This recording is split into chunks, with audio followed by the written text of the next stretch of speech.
ating pinanggalingan. Ngunit nang magtagpo ang ating daan, parang itinadhana ang tawanan. Naging tahanan ang samahan na buong barkada. Kahit iba-iba tayo, puso ang naging tulay, di ang mundo. Sa luha man o tagumpay, sabay tayo. Magkaibang simula, iisang grupo.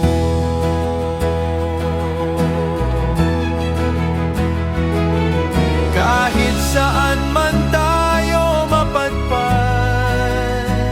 baon ang kwentong di malilimutan, na buong barkada